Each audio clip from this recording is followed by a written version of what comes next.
roho z'intungane ziri mu biganza by'Imana kandi nta n'igitotezo kizongera kuzigeraho. Mu maso y'ibipfamutima bameze nk'abapfuye burundu, bameze nk'abagushije ishyano, nyamara bo bibereye mu mahoro. Aya ni amagambo dusanga mu gitabo cy'ubuhanga, aho umwanditsi abatubwira ko abacu bakoze neza, tudakwiriye gushengurwa n'uko badusize, ko baba bagiye ariho heza. Biragoye kubona icyo wavuga ku rupfu rw'uwo wakundaga, umubyeyi, inshuti cyangwa se umuvandimwe, gusa ntidukwiye guheranwa n'agahinda. Muri iki kiganiro twabateguriye amateka y'imwe mu byaranze ubuzima bwa Padiri Ubald Rugirangoga, wari uzwi cyane mu isengesho rikiza abarwayi ndetse n'isanamitima hano mu Rwanda ndetse no ku isi yose muri rusange. Iyi ni Ghetto TV, njye Dijabo Divin Baracle.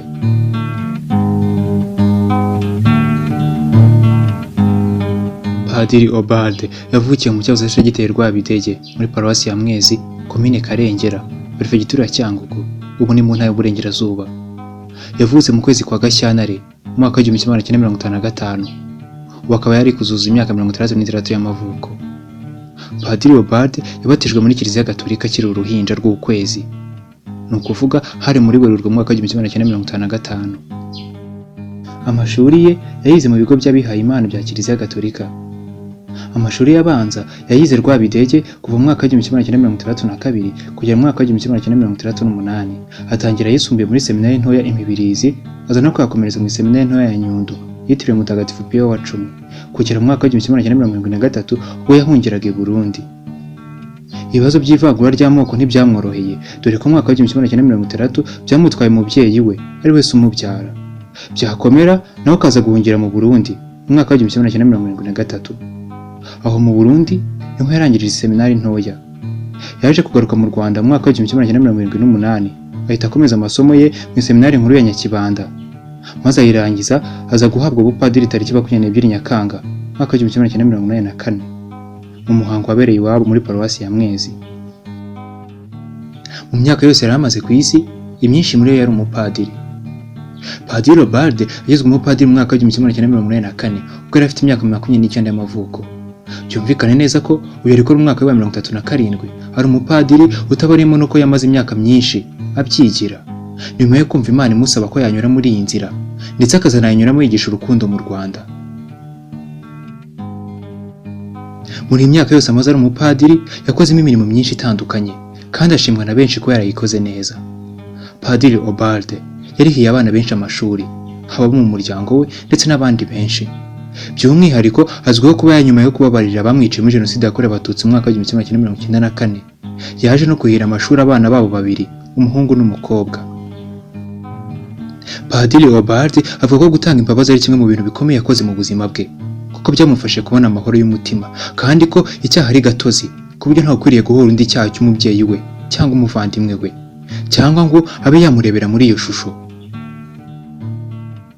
Padiri Ubald yashinze icyo yise Sinodi ya Gacaca Nyirisitu. Ni nyuma yo gutanga urugero agatera intambwe yo kubabarira abamwiciye muri Jenoside yakorewe Abatutsi mwaka w'igihumbi kimwe magana cyenda mirongo icyenda na kane. Padiri Ubald kandi yabaye umukangurambaga w'ubumwe n'ubwiyunge muri diyosezi ya Cyangugu, nyuma yo kubona ko ubukangurambaga bwe bwatanze umusaruro ugaragara. Ibikorwa nk'ibi yanabikomeje mu bice bitandukanye by'igihugu cyacu. Padiri Ubald yari afite ingabire yo gusengera abarwayi bagakira.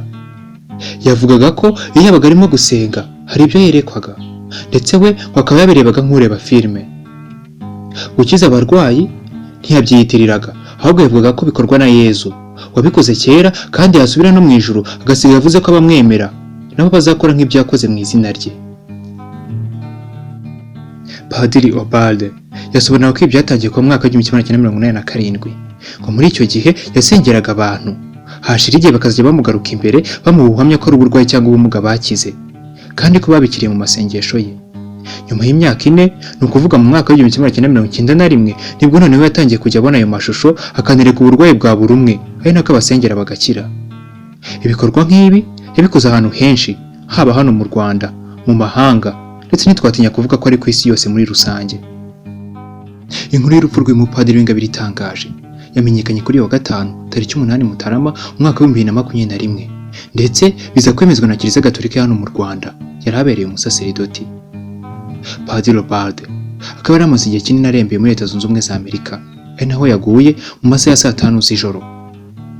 Mu minsi yashize, mu bihe by'iminsi mikuru isoza umwaka, akaba yaraherutse kugenera ubutumwa abakristo Gatolika n'abanyarwanda bose muri rusange, ndetse anashimira bikomeye abakomeje kumusabira mu bihe by'uburwayi bwe. Inkuru y'urupfu rwe yakoze ku mitima y'abantu batandukanye mu mpande zose z'isi. Ntituzamwibagirwa, niyo yari intero, ndetse nibyo biri kugarukaho na benshi.